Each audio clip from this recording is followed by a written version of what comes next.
Voilà tout le monde, alors aujourd'hui on va faire un gâteau un peu spécial, hein. J'avais envie de délirer, un truc sucré, donc on va faire un gâteau noix de coco, crunch, et glaçage crunch chocolat blanc. Et on va mettre un peu de caramel dedans pour voir, parce que j'aime bien la noix de coco, parce que c'est un peu moins sec que la farine, et ça donne au gâteau un petit peu un goût assez spécial. Alors pour les ingrédients, ben, au fur et à mesure, hein, je vous les donnerai parce que voilà, ça sert à rien que j'annonce tout et puis qu'après on les remélange. Donc voilà, donc déjà pour commencer, j'ai tout préparé, 3 œufs. Voilà. Alors moi je travaille avec les pots de yaourt. Alors déjà,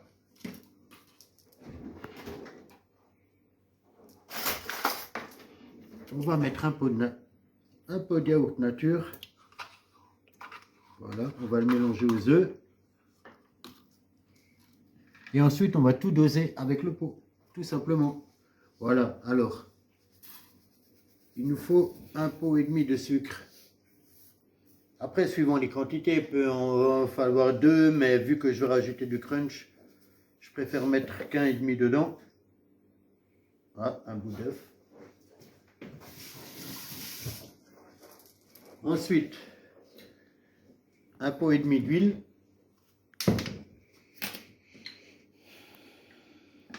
Ah, vous allez voir, la pâte, elle n'est pas trop épaisse, hein. Après, on peut tout mélanger en même temps, hein. Une fois que tout est dedans, il n'y a pas besoin de s'embêter à chaque fois. Mélanger, mélanger.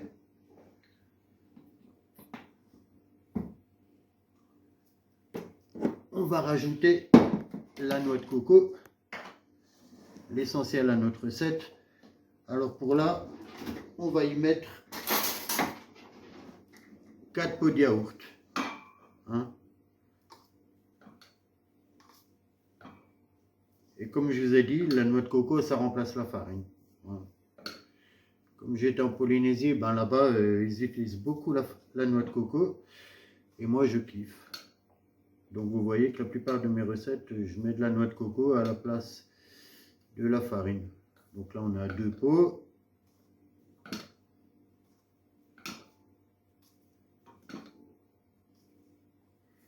Trois pots.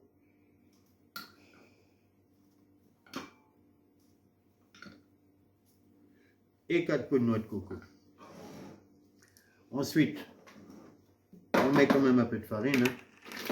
Voilà, là c'est toujours pareil, on compte en pots.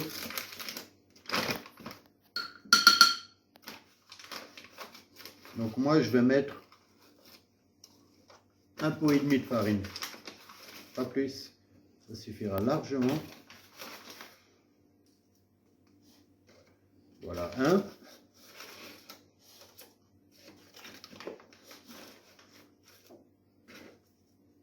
Et un pot et demi, voilà.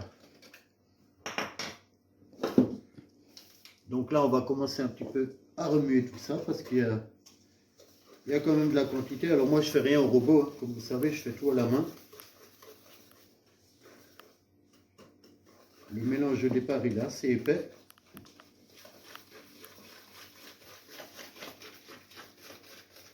Voilà. Et ça sent direct trop bon. Ah ouais. On voit que la consistance par rapport à la farine, elle est différente. Alors, on va rajouter là-dedans du lait, un pot et demi de lait.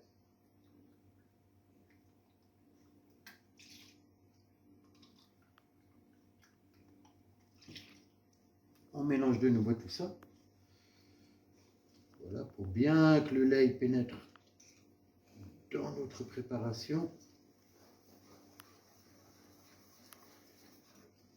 Voilà. Ensuite,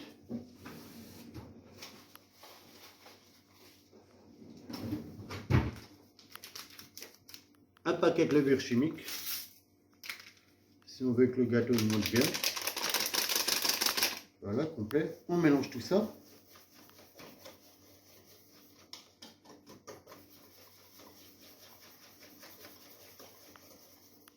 Voilà, donc on a mis les œufs, on a mis le pot de yaourt, le sucre, l'huile, la noix de coco, la farine, le pot de lait la levure chimique. Donc, on va rajouter un petit ingrédient pour donner de l'arôme. Hein. On n'en met pas trop, juste un tout petit peu. C'est du caramel. Voilà, ça c'est ma touche à moi. Il ne faut pas en mettre trop. Et on remélange tout ça. Ça donne tout de suite... wow. Bien remuer que le caramel il se prenne à la pâte. On ne met pas des filets dedans. Voilà. Ensuite, alors là, j'ai pris une tablette de chocolat crunch que j'ai mis dans le robot et je l'ai mixé complètement. Mais à chaque recette, les pépites de chocolat ils tombent au fond du cake. Alors on m'a dit, mets-les dans la farine. Je l'ai roulé dans la farine, hein, comme certaines, mais ça n'a pas marché. Donc cette fois-ci, j'essaye une nouvelle méthode. Je l'ai mis au congélateur, je les ai mixés, je les ai mis au congélateur pendant une demi-heure. Et puis là maintenant, je vais le rajouter au dernier moment à la préparation, avant de le mettre au four. Voilà, donc, moi j'ai mis une tablette complète. Hein. Moi je suis un gourmand. Après, voilà. Ça dépend des gens. Après, comme c'est du riz soufflé crunch, je pense que j'ai des chances de réussite sur ce gâteau. Voilà.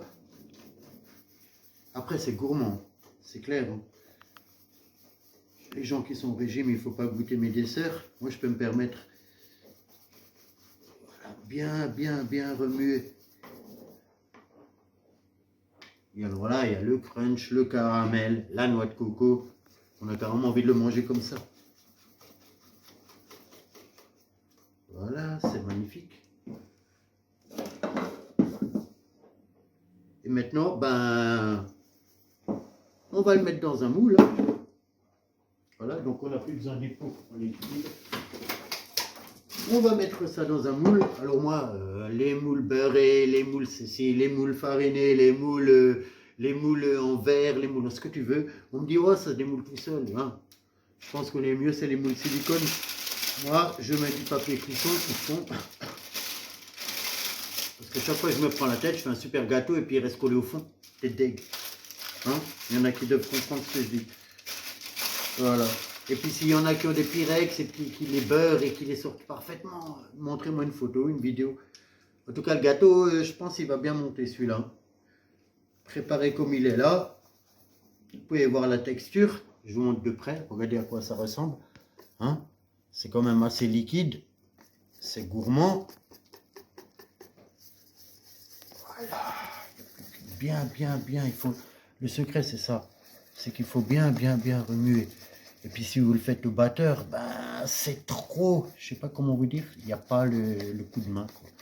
Voilà, là, comme ça, c'est magnifique. Voilà, on va mettre ça dedans.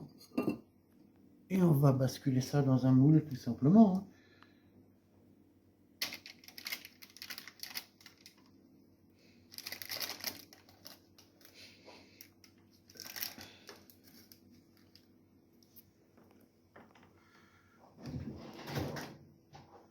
Alors, on va prendre le lécheur.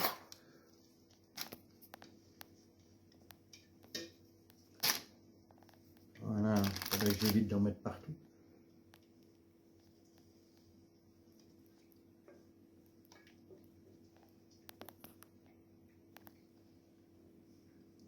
Voilà. Moi, je laisse rien au fond du pot parce que c'est tellement bon que le moindre gramme...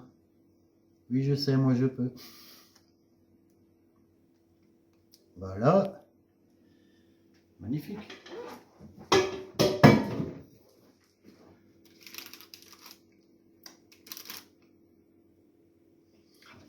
Aïe, aïe, aïe.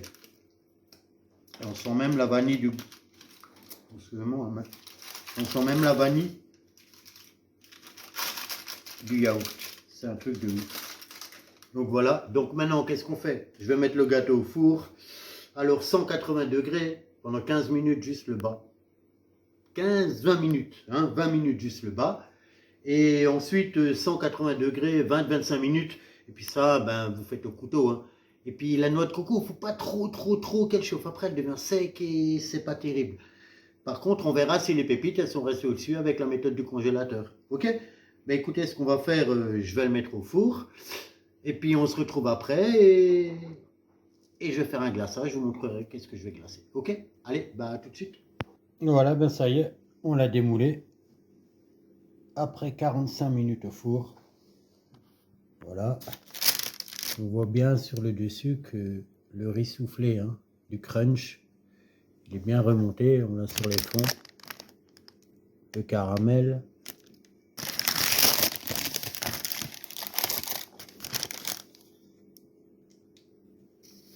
Après, c'est un moelleux, hein.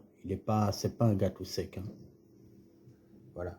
Donc là, maintenant, on attend qu'il refroidit et on va préparer le Ok, ben nappage. maintenant que le gâteau il est terminé, on passe au glaçage. Alors, j'ai pris 25 grammes de beurre et puis 3 quarts de tablette crunch.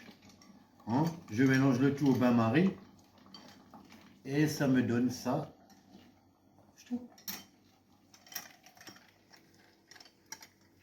Voilà.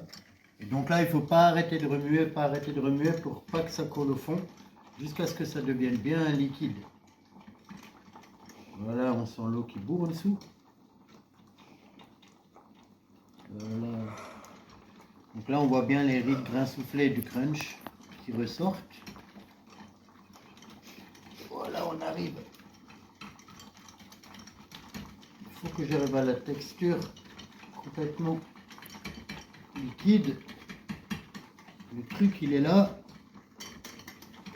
Il ne faut pas qu'il reste des morceaux. Voilà. Et une fois qu'on arrive à ça, alors, on rajoute un paquet de sucre vanillé. Voilà. Et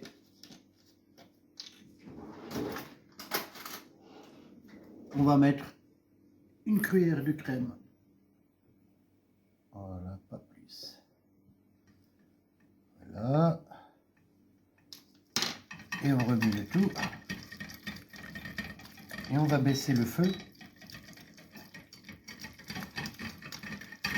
Voilà. Et on mélange.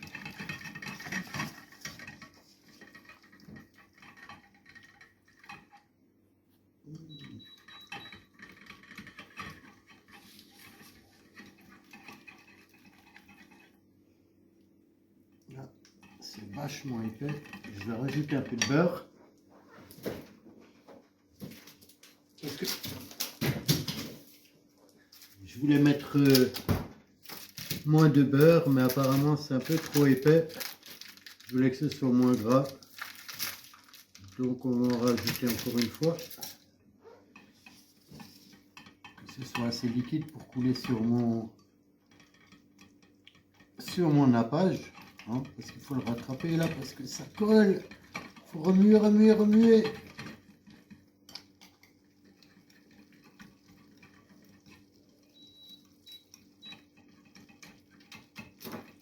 Voilà, ça vient.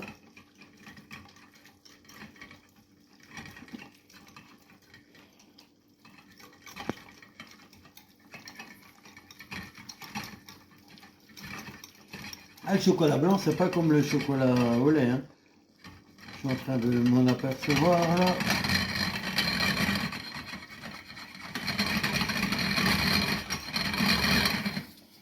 Voilà, ben, je crois qu'il est déjà prêt la ganache. Hein. On va pouvoir la faire couler directement sur le gâteau.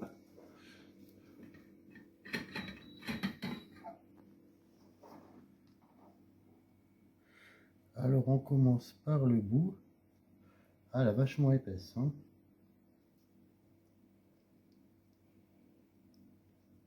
Voilà, j'en mets un peu partout sur le gâteau.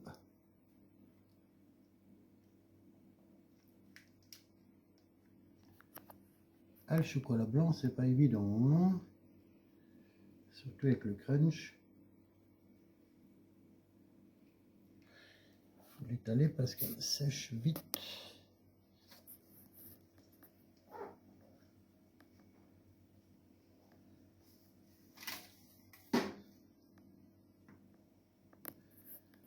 Si ça va, ça vient doucement, ça vient.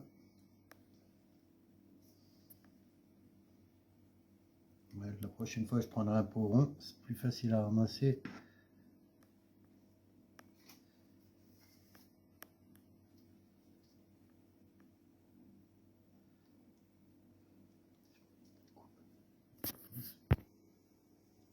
Et voilà, ben terminé.